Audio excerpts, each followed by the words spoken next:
የሚያናውጣችሁ ይቆማል። ማዕበሉ ይቆማል። ኢየሱስ ጌታ ነው። ያው ታውቃላችሁ አንድ ሰው ብዙ ጊዜ የሆነ ጉዳይ ሲነሳ በቤት ላይ በህይወት ላይ በኑሮ ላይ የማይቆም ጉዳይ ሲነሳ ዙሪያ ማየት አለባችሁ።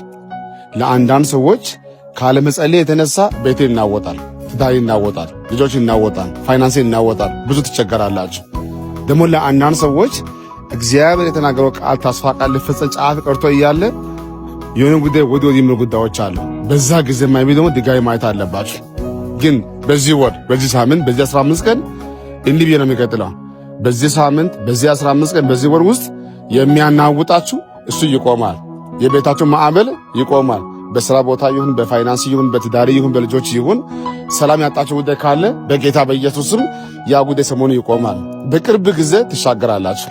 የፈለገ ይምጣ እንጂ ከዛሬ በኋላ ህይወታችሁ እንደዚህ አይቀጥልም። እግዚአብሔር ይጎበኛችኋል። ወዳችኋለሁ። ኢየሱስ ጌታ ነው። ሻሎም